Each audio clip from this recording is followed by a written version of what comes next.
Clip number 409۔ اس clip میں آپ سورہ انفال کی آیت نمبر 42 سے 43 تک کی تلاوت، ترجمہ اور تفسیر قرآن صراط الجنان سماعت فرمائیں گے۔ بسم اللہ الرحمن الرحیم۔ ترجمہ،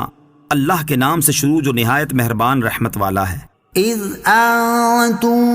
بالعدوۃ الدنیا وهم بالعدوۃ القصوى والركب اسفل منكم ولو تواعدتم لاختلفتم في الميعاد ولكن ليقضي الله امرا كان مفعولا لِيَهْلِكَ مَنْ هَلَكَ عَنْ بَيِّنَةٍ وَيَحْيَى مَنْ حَيَّ عَنْ بَيِّنَةٍ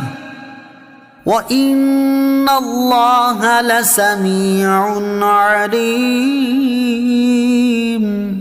ترجمہ، جب تم قریب والی جانب تھے اور وہ کافر دور والی جانب تھے، اور قافلہ تم سے نیچے والی طرف تھا، اور اگر تم آپس میں کوئی وعدہ کرتے تو ضرور مدت کے بارے میں تمہارا اختلاف ہو جاتا، لیکن کیونکہ اللہ نے اس کام کو پورا کرنا تھا جسے ہو کر ہی رہنا تھا، تاکہ جسے ہلاک ہونا ہے وہ واضح دلیل سے ہلاک ہو، اور جو زندہ رہے وہ بھی واضح دلیل سے زندہ رہے، اور بے شک اللہ ضرور سننے والا جاننے والا ہے۔ اذ انتم بالعدوۃ الدنیا، جب تم قریب والی جانب تھے۔ اس آیت کا خلاصہ یہ ہے کہ مسلمانوں کا لشکر بدر کی اس جانب تھا جو مدینہ طیبہ سے قریب تھی، اور کفار کا لشکر وادی بدر کی دوسری جانب تھا جو کہ مدینہ طیبہ سے دور تھی، جبکہ ابو سفیان وغیرہ کا تجارتی قافلہ وادی بدر کے نچلی جانب 3 میل کے فاصلے پر ساحل سمندر کی طرف تھا۔ اللہ تعالیٰ نے مسلمانوں کو پہلے سے وقت مقرر کیے بغیر کفار کے مقابلے میں لا کھڑا کیا۔ اس میں حکمت یہ تھی کہ اگر مسلمان اور کفار جنگ کا کوئی وقت معین کر لیتے، پھر مسلمان اپنی قلیل تعداد، بے سر و سامانی، کفار کی کثیر تعداد اور ان کے سامان کی کثرت دیکھتے تو ہیبت و خوف کی وجہ سے ہمت ہار بیٹھتے اور میدان جنگ سے کترا کر نکل جاتے، لیکن مدت مقرر کیے بغیر لڑائی اس لیے ہو گئی کیونکہ اللہ تعالیٰ نے اسلام و مسلمین کی مدد اور دشمنان دین کی ہلاکت کا کام پورا کرنا تھا، اس لیے اللہ تعالیٰ نے مسلمانوں کو وقت مقرر کیے بغیر ہی جمع کر دیا۔ لِيَهْلِكَ مَنْ هَلَكَ عَنْ بَيِّنَةٍ،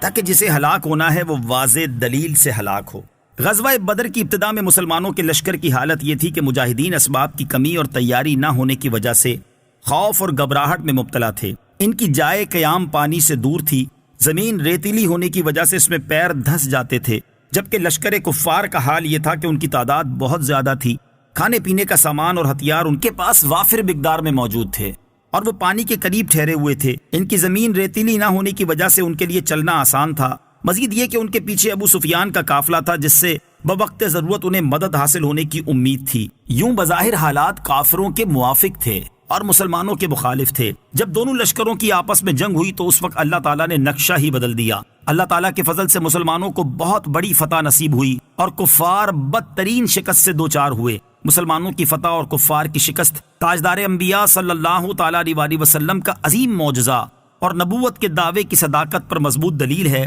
کیونکہ جنگ شروع ہونے سے پہلے حضور اقدس صلی اللہ تعالیٰ علیہ وسلم نے مسلمانوں کو فتح کی بشارت دی اور فرمایا تھا کہ اللہ تعالیٰ نے فتح و نصرت کا وعدہ فرمایا ہے۔ نیز مسلمانوں کو نبی اکرم علیہ الصلوۃ والسلام نے فتح کی بشارت اس وقت دی جب ظاہری اور مادی طور پر مسلمانوں کی فتح کے کوئی آثار نہ تھے۔ یوں بدر کی فتح سے نبی آخر الزمان صلی اللہ تعالیٰ علیہ وسلم کی نبوت کی سچائی ظاہر ہو گئی اور اسلام کی صداقت پر مضبوط دلیل قائم ہو گئی۔ اس لیے اللہ تعالیٰ نے ارشاد فرمایا کہ اب جو کفر اختیار کر کے ہلاکت میں پڑے گا تو دلیل قائم ہونے اور حجت پوری ہو جانے کے بعد ہلاکت میں پڑے گا، اور جو اسلام قبول کر کے زندگی حاصل کرے گا تو وہ دلیل قائم ہونے کے بعد کرے گا۔ اذ یریکہم اللہ فی منامک قلیلا وَلَوْ أَرَاكَهُمْ كَثِيرًا لَفَشِلْتُمْ وَلَتَنَازَعْتُمْ فِي الْأَمْرِ وَلَكِنَّ اللَّهَ سَلَّمَ إِنَّهُ عَلِيمٌ بِذَاتِ الصُّدُورِ۔ ترجمہ، اے حبیب یاد کرو جب اللہ نے یہ کافر تمہاری خواب میں تمہیں تھوڑے کر کے دکھائے اور اگر وہ ان کو زیادہ کر کے تمہیں دکھاتا تو اے مسلمانوں تم ضرور بزدل ہو جاتے اور تم ضرور معاملے میں اختلاف کرتے، لیکن اللہ نے سلامت رکھا، بے شک وہ دلوں کی باتیں جانتا ہے۔ اذ یریکہم اللہ فی منامک قلیلا، اے حبیب یاد کرو جب اللہ نے یہ کافر تمہاری خواب میں تمہیں تھوڑے کر کے دکھائے۔ یہ اللہ تعالیٰ کی نعمت تھی کہ نبی کریم علیہ الصلوۃ والسلام کو کفار کی تعداد تھوڑی دکھائی گئی، اور آپ نے اپنا یہ خواب صحابہ کرام رضی اللہ تعالیٰ عنہم سے بیان کیا تو اس سے ان کی ہمتیں بڑھیں اور اپنے ضعف و کمزوری کا اندیشہ نہ رہا، اور انہیں دشمن پر جرت پیدا ہوئی اور دل مضبوط ہوئے۔ انبیاء علیہ الصلوۃ والسلام کا خواب حق ہوتا ہے۔ آپ کو کفار تھوڑے دکھائے گئے تھے، اور ایسے کفار جو دنیا سے بے ایمان جائیں اور کفر ہی پر ان کا خاتمہ ہو وہ تھوڑے ہی تھے، لیکن جو لشکر مقابلے میں آیا تھا اس میں کثیر لوگ وہ تھے جنہیں اپنی زندگی میں ایمان نصیب ہوا۔ اور خواب میں قلت کی تعبیر ضعف سے ہے، چنانچہ اللہ تعالیٰ نے مسلمانوں کو غالب فرما کر کفار کا ضعف ظاہر